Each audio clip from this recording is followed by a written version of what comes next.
Are you one of those people that always likes to get the last word in, or you have that perfect little comeback, or maybe you say things that you regret sometimes? Well, I know I am because I am very much that person.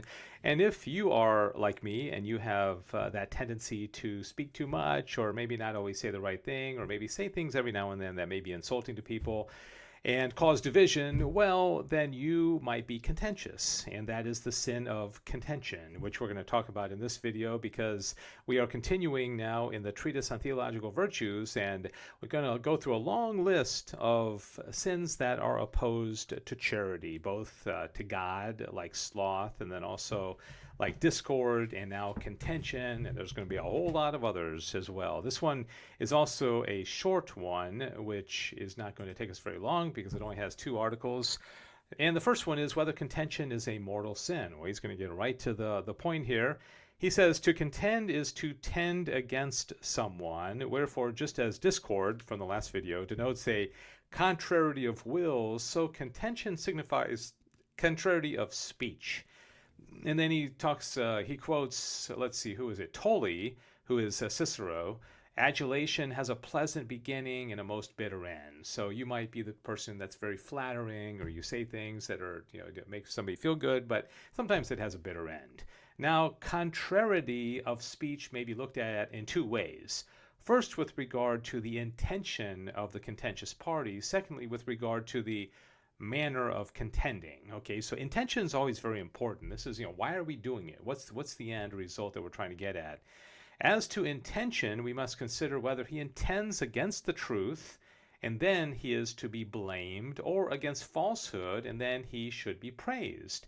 You probably know some people who like to fight a lot, but maybe they fight righteously. Maybe they actually just have that kind of contentious personality, but they're fighting for justice, or they're fighting for good things. So Thomas is making that distinction. As to the manner, we must consider whether his manner of contending is in keeping with the person and the matter in dispute, for then it is praiseworthy. Okay, so there's ways of arguing, there's ways of disputing, but being not being a jerk about it, right? Or whether it exceeds the demands of the persons and the matter in dispute, in which case it is blameworthy. Accordingly, if we take contention as denoting a disclaimer of the truth and an inordinate manner, okay, inordinate, right? We yell and scream and we call names. It is a mortal sin. Thus, Ambrose defines contention as a disclaimer of the truth with clamorous confidence. If, however, contention denote a disavowal of what is false with the proper measure of acrimony, it is praiseworthy. Whereas if it denote a disavowal of falsehood together with an inordinate manner, it can be a venial sin, unless the contention be conducted so inordinately as to give scandal to others. So there's a lot of different things in way of splicing it and saying it might be a venial sin, it might be a mortal sin. What's the intention? What's the manner in which we're speaking? So that's what Thomas is getting at here. Article 2 says whether contention is a daughter of vainglory. So why is a person contentious? Is it for pride and vainglory?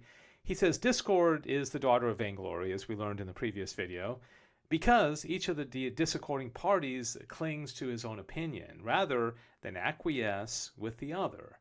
Now, it is proper to pride and vainglory to seek one's own glory. And just as people are discordant when they hold to their own opinion in their hearts, so are they contentious with each other as they defend their own opinion by words. Consequently, contention is reckoned a daughter of vainglory for the same reason as discord. Okay, so you see where when we fall into pride, when we fall into that sin, that's why it's a capital sin, is that a lot of other sins fall from it and are related to it. And that's why we have those 7 primary, mortal sins or deadly sins, so to speak.